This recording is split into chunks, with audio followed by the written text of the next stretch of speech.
I guess to recap the regional, it started off with a really a tough loss to a very good Houston team, 1-0. Had an outstanding pitcher, and it just seemed like we couldn't figure her out that night. And so we immediately got down and got in the hole, 1-0, a heartbreaking loss for Summer.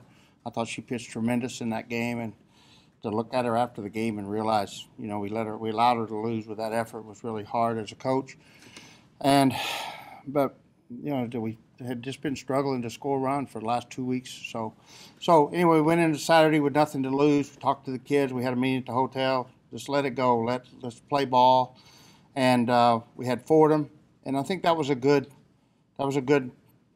booster for us. I think they chose to go with their number 3 pitcher, and we were able to get 2 walks to start the game, and then from there take it and score several runs.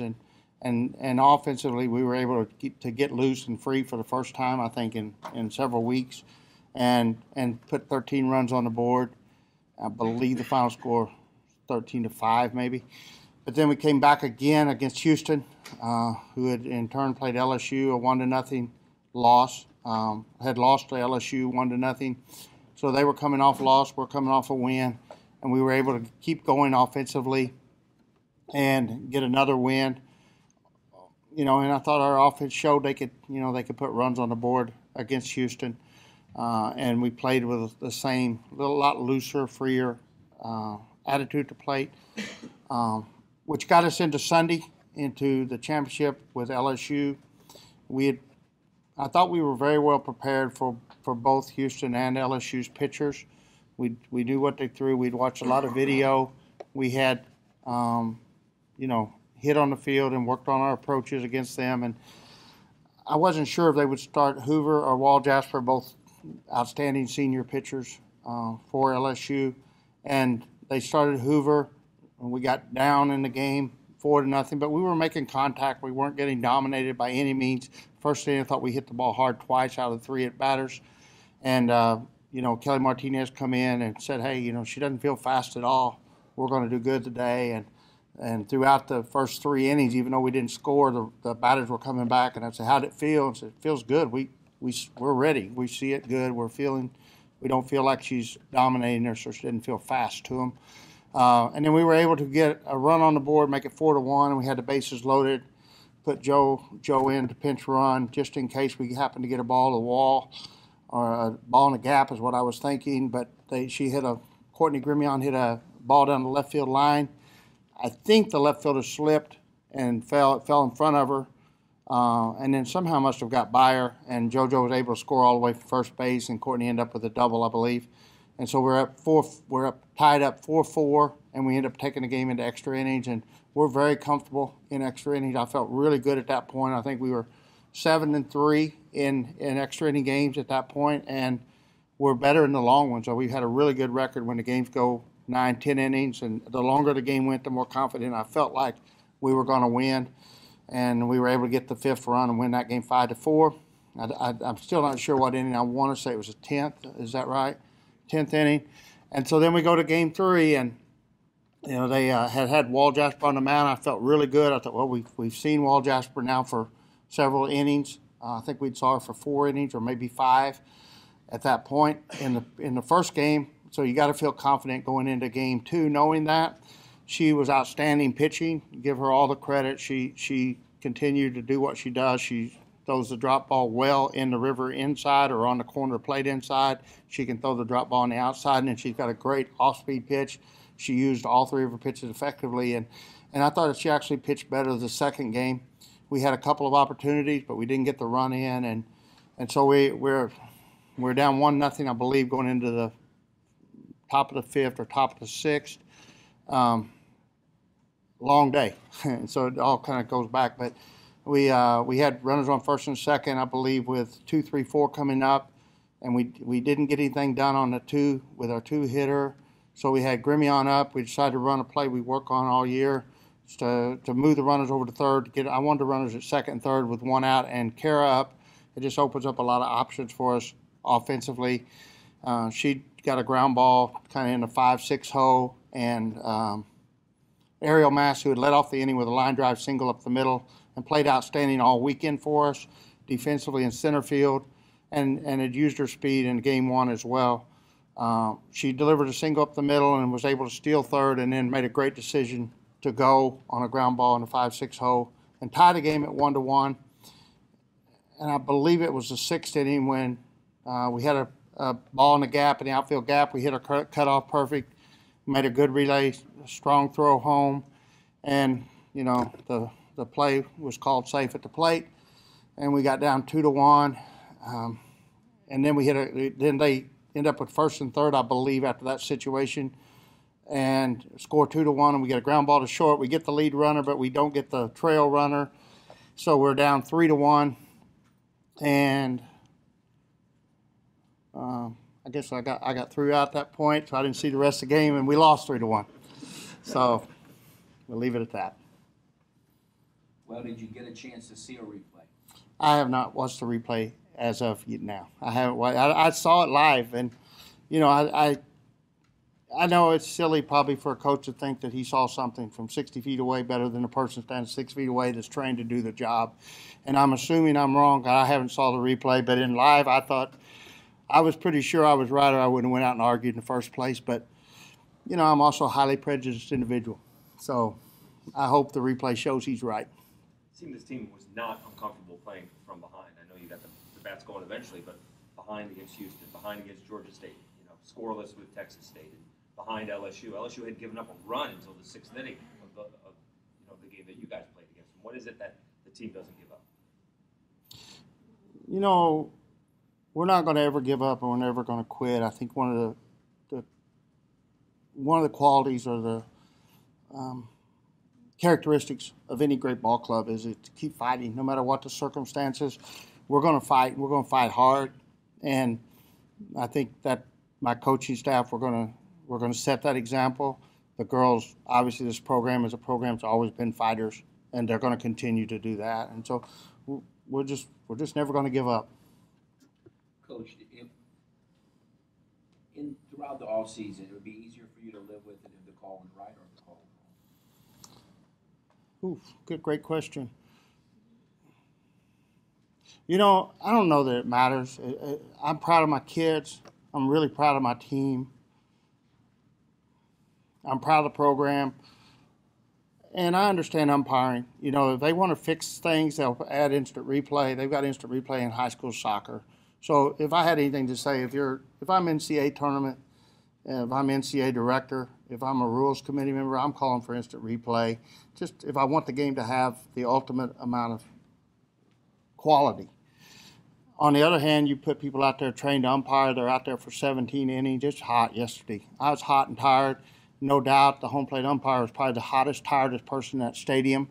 He's got to make a split-second decision. And so sometimes they make a call that may have been right. Like I said, I've seen still pictures, but I haven't seen the play. And you've got to see the play on video, but I purposely have not watched it as of now. I don't know whether it's because I don't want to know or maybe I don't want to know I'm wrong. Because I felt so sure that she was opposite the call, that I felt really positive I was right or I wouldn't have went out and argued the way I argued. On the other hand, I really don't want to know I'm right. I'm hoping he was right and I'm wrong. Does it make it any easier either way? I don't know that it changes anything. Our kids lost. LSU won. They advanced. That was my point when I went out and got through out was I just want to be sure that the umpire knew and the fans knew, that everybody in the stadium knew that if that out at second was the third out, we're in a 1-1 game going to the next inning. That was my point. I thought it was important for my kids that, hey, if I'm right and the call was wrong, it's a 1-1 game. We're still playing softball. And I knew that it was a possibility I would get thrown out when I went back out the second time, obviously. And I thought it was worth the gamble for my kids. I was hoping that he would be patient with me, but he wasn't. And he had every right to throw me. And it is what it is. So it's going to be a long summer. But nothing could make you more determined and more. I'm a fighter, so I'm going to be fighting hard. We're going to do better next year, and nothing could spur me on more, than the way the game ended. So I'll just use it in a positive way. 41-16. When you got the job in December, I think you had one, maybe two practices with the team before you got the staff. Have you had time to reflect Not fully. I know they're great young kids, young student athletes. I know the seniors are great young women, and I know that I'm very fortunate to have had them in my dugout all year. As far as fully comprehending what the season and what they've done, no. I need time to reflect. What is it about softball that makes it a festival type atmosphere? Down 4-0, runners on at second and third. And again, LSU still hadn't given up a run, and the Cajuns dugout's going nuts. We watch the games here this week with the Sun Belt Conference tournament. People watch the SEC tournament. It is all business, all serious. Maybe a little bit too serious. Why does it seem like softball players have more fun than baseball players? I don't know about baseball, but I don't want to say anything. It's not about, as far as softball, you've got tremendous young student athletes. It's a great sport. It's a sport where, you can go long time without scoring runs, or you can score a lot of runs in a hurry, and every game can be different. And I think that's what makes our sport great. It's a compact field. The bases are close together. Every play is a split-second play. Any ground ball to shortstop, it can be develop into a really close play. So a lot can happen in a hurry, and our kids understand that. I think most kids in NCAA tournament, most teams would understand that. You just can't afford to give up, and that any moment we could come back. Coach, for you, how much of this program's success in the future hinges on beating a team like LSU? Because it seems like it'll be a program you guys will run into quite often. Yeah, obviously when you're an hour apart, you're going to be paired up often in the NCAA tournament, and you're always going to paths are going to tend to cross, I would assume, on a regular basis. No different than when I was at Georgia Tech, or when I'm at Texas A&M, you got Texas or Baylor. So that's part of it, but I think that's a good thing. I think you've got that internal rivalry or in-state rivalry is a really great thing for our sport, and I think we should use it. I think we should use it and play as often as we can, because I think it's good for both programs. Any plans to try to play on a yearly basis? I would love to, yeah. Coach, the fact that your girls played so well on Saturday, you were upset after Friday's game and fairly critical and frustrated.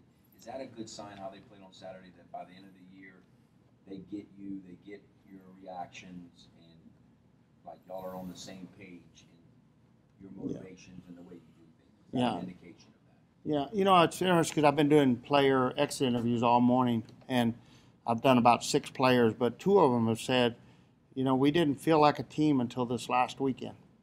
We didn't feel like a team. And I thought that was, maybe you just have to lose. Sometimes you have to lose together and fight together, and to get to that point where you become a teammate. It's like a lot of times your best friend in life started out as not so good a friend or an enemy, and you develop a great friendship because of that. And I think that's part of this process, is that our team has to learn. They've got to learn to trust me, and I think we can use that going into fall. A lot of things that I think are important and that I thought was important in February, they didn't get, they didn't understand.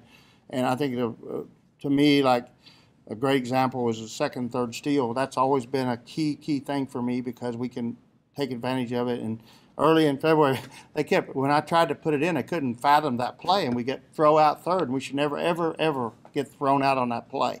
You either get in safe or you turn around and go back, because there's nobody behind you at second. And they didn't understand that. And we messed it up, but we got it. But then yesterday now there's not one person in our dugout that doesn't, now I know why Coach thought that was important in February. And that's part of the process. That's normal for outstanding young people to question, and sometimes you got to earn their respect. And I think that it's been a process over the 57 games of my having to earn their respect, and hopefully we did that. Coach, what's happened in this past year that you didn't expect, maybe just from this fan base or from the team, that you really were like, wow, I didn't see this, or I didn't know something meant this much to these guys? Is there something that happened over the year that you didn't expect, and you can look back and go, oh, yeah? Yeah, I could probably go on for about an hour, because there's so many things, like right off the bat, I would have never dreamed that Summer Ellison would be the pitcher that she is. When you when I looked at all the stats, before I got here, I mean, I talked to Dr. Maggott on Thursday, and I come over on Friday for the press conference, and I'm looking at stats every chance I had in that 24-hour period, and I can still remember Summer had 20 innings and 23 strikeouts. Is the numbers in my head? That may be off a little, but I think that's right.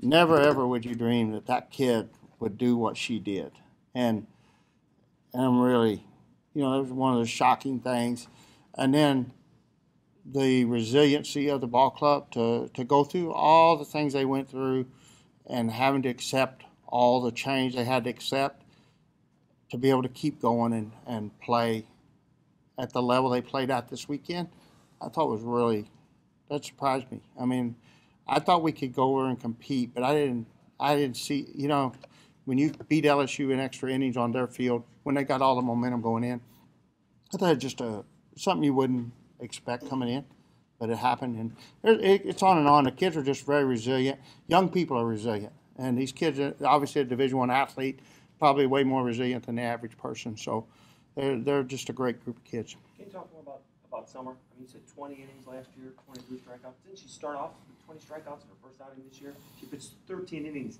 yesterday. Seemed to pitch better tired than she did when she started out. I think getting relaxed. Once she got, obviously, the game started, the first inning, they hit the ball hard because, she's going out there with, sometimes your adrenaline and your intensity can cause you to overthrow a pitch or over muscle a pitch. And I think the tireder she got, the more she got just loose and her muscle memory took over, and she's just pitching with her mind instead of pitching with her muscles. And so she's just a great, started, I think the way you look at Summer, simple. We knew Evansville had a great pitcher that we expected to. I thought it could be a 1-0 game, and I thought we're going to hold her third game because we thought it was our best shot to win a 1-0 game, and she went out and struck out 20, which I did not expect. I expect her to keep the score low, but other than that, everything else was beyond. And then comes right back with, I believe, a no-hitter, and then came right back and beat Florida. And so after three outings, she's established herself as a special young sophomore pitcher. So she quickly got on the radar and established herself as who she is. Kind of piggybacking off of that, what are some things maybe one thing that sticks out that you want this team to improve on, to work on, that has to be better going into 2019 if you want to get to the level that you want to be at? Offense, we've got to become more of a power hitting team, and we'll spend the fall learning how to swing and make the ball jump off the bat. And it's the sequence of the swing creates power. And the fall will be about teaching the sequence. The sequence of the swing determines whether you can wait on a changeup and hit balls with timing. And we didn't get that. I just don't believe you can teach all that in season. And I didn't try. From day one this year, we prepared. We worked on hitting rise balls. We worked on hitting curve balls. We worked on hitting screw balls. We worked on changeups. We worked on velocity. We worked on a lot of things, but we did not work on the sequence of the swing, because when you open that can of worms up, you can make a 400 hitter, a 300 hitter, or a 200 hitter out of a 300 hitter a lot easier than you can go the other way. And I thought the thing we needed most this spring was to work on competing hard every day. And next fall will be exactly a dead opposite. I'm sure the girls are going to be shocked by fall, but fall will be about teaching the swing, teaching the sequence of the swing. And I expect us to go up in home runs to 50 to 60 next year. I don't want to give up my defense. I don't want to give up speed. We have to have speed in our lineup. I think the best model right now in college softball is Florida. I think they play the game the right way. Their roster's built the right way around defense and speed and home runs, and they have a balance. And we want to keep a balance, but we've got to get our home runs up from 20, 25, whatever they were, up in that 50 to 60 range next year. You mentioned the double steal, and then I think of Ariel, the run she scored. Did you maybe call a more aggressive game this weekend, or game plan more aggressively this weekend, take a few more chances, kind of understanding what was at stake versus maybe earlier in the season? Well, early in the season I was ultra aggressive. I wanted the girls to understand we will be an aggressive ball club. I want their identity. I wanted them to begin to think of themselves as a team with speed, as a team that would be, create chaos is a word I like to use, creating chaos. And we played that way, I think, through the first half of the season. The last third of the season, I tried to go away from that because of scouting reports. I wanted to go into the playoffs. I wanted to become a lot more conservative. I tried not to use the squeeze play. I think we only used the squeeze play. We used it 3 times, I think, against Oregon State. It's a lot like that weekend. We probably used squeeze play 8 times, but then the last 3 or 4 weeks, we probably only used squeeze play 1 time or 2 times, simply because of scouting report. I knew teams would be watching the video on the last few games. I didn't want to steal as much. We tried to keep as much off tape as we could, because we're saving things for the regional, trying to win the regional and super regionals was the plan. So that was kind of, I think, things that maybe not made sense to the average fan, but was going through my mind. Coach, going back to playing LSU more often, would you rather play them there or do a home and home, or how would you want to do that going forward? Well, I think any coach would rather play a home and home, right? But I'm not opposed to playing. If they call and ask us to come over Tuesday night, we'll be there Tuesday night, and we'll just see how that all plays out. And I think Coach Torina is a competitor. I think she'll be calling and asking us to come over and play, and if she does, we'll go play. And I think it'd be great for both programs. Thanks, Coach. You mentioned you have a younger team, and I just wanted to ask about the senior leadership that you guys had this year. I know you didn't have a lot of seniors, but can you just talk about the importance of that this year? Yeah, we had really great leadership from Kylie Joe, who's been here her whole career, and Kelly Martinez, who's been here her whole career. Those 2 were absolutely tremendous leaders, and they knew they've been around winning teams. They know how to win in college softball, and they know how to play tough. They've been taught how to play the college game at the highest level and play hard-nosed, and they've been very instrumental in helping us to keep that going and keep that same type of mindset in the program.